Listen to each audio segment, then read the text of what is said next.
Hello everyone, welcome to a new video for the GBP price prediction based on Elliott wave analysis.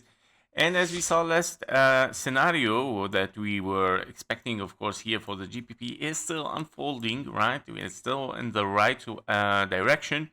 For a wave B toward the downside, probably we're looking for an ABC. We're gonna get inside it and see what's going on, but let us get an overview first. Where are we and where are we heading for the British pound? So 1, 2, 3, 4, and a 5 are probably finished here, of course. Your wave 4 did not interfere with your zone 1. 1, 2, 3, 4, 5. Very nice impulse.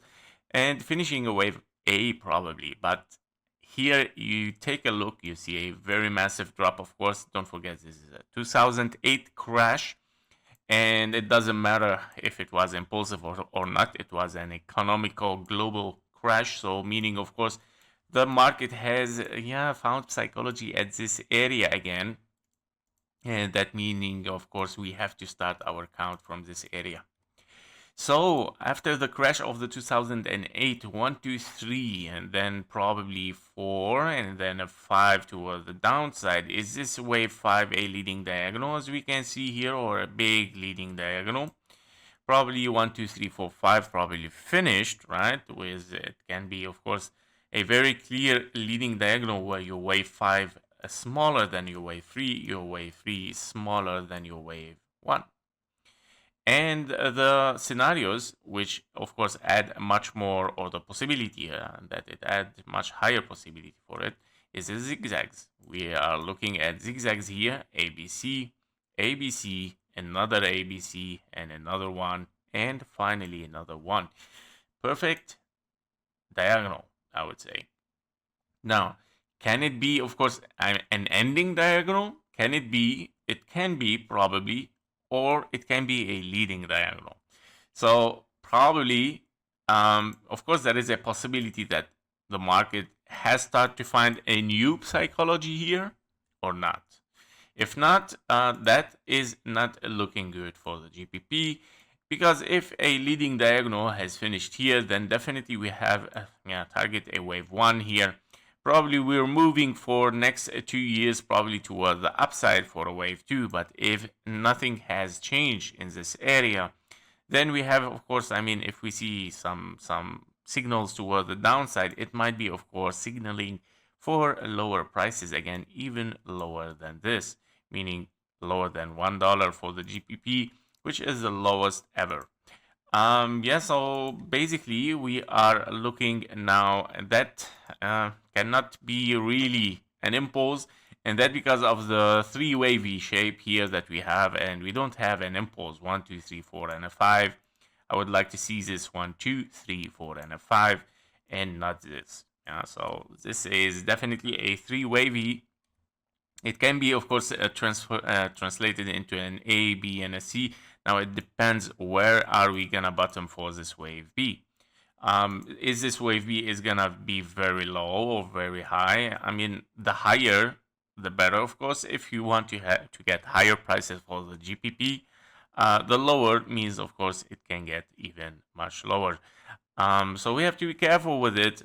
Also be careful from the leading diagonals, because normally when you have a leading diagonal, your wave 2 even can be very shallow in three ways toward the downside. And you would like to see continuation, of course, for lower prices. Now, if we take a closer look on the daily chart here, we are looking here probably to an impulse toward the downside. 1, 2, 3, 4, and a 5. Your wave 4 did not interfere with your zone 1, meaning a clean impulse. However, the only thing that we have to check if your wave 3 is not the shortest between the wave 1 and the wave 5. Is that the case scenario? So if we take the wave 1 here, so we see the wave 1 definitely is bigger than your wave 3, probably. Here we go, the 1 to 1 fib level. It is bigger, a little bit gap, but still bigger. So that is not good for an impulse. And is the wave 3 shorter than the wave 5? Yes. Meaning, of course, this is an invalidated impulse, knowing that the wave 4 did not interfere with the zone 1, but here is a rule broken, with a wave 3, of course, shorter than your wave 1 and shorter than your wave 5, meaning this is not an impulse, and this is corrective and still, of course, considered as 3 waves toward the downside, A, B, and a C. And you are looking, of course, for a reversal, a little bit, 3 waves toward the upside, probably in a bigger regular flat or an expanding flat, can be, and then, of course, one more wave toward the downside, impulsive 1, 2, 3, 4, 5, to finish an A, B, and a C, and then moving toward the upside. So these are the insight for the daily on GBP. We have, of course, here an ABC. Let's turn on, by the way, here we go. ABC, right? So we have ABC towards the upside. Our wave 2 can be, of course, well, can be here. I mean, yeah, we were supposing if this is a wave 1, 2, but do we have? Okay, 1, 2, 3, 4. Okay. Let's move even deeper. I think I checked this before, but I always like to recheck. Every day I see it in different perspective. 1, 2, 3, 4.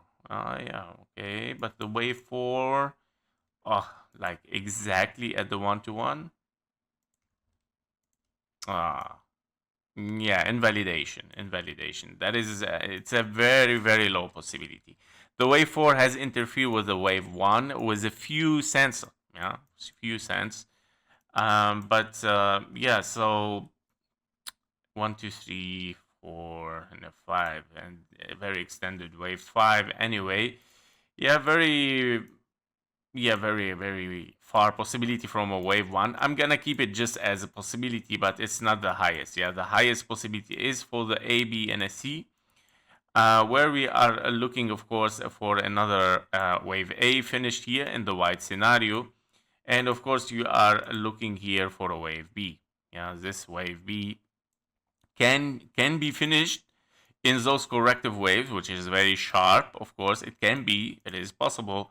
However, I think that the time required for this wave 2 might, of course, require much more time.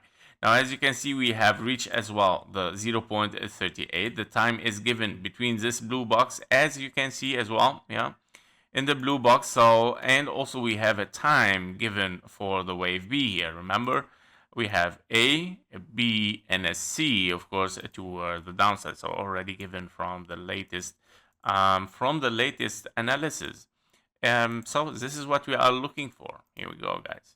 A, B, and a C to finish this, probably even higher, it can be higher, don't forget this, yeah, so it can be an expanding flat. So let's add this possibility, until expanding flat and then moving down, yeah, so let's keep this in green, and then, yeah, let's put one wave towards the downside, and here we go. So this is a crossroad, I would call it always, right? A crossroad.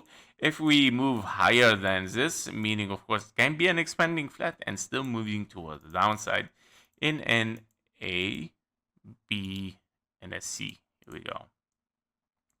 Yeah, so that was it for the GBP. Thank you for watching. Thank you for your likes and comments, and see you in the next one. Bye-bye.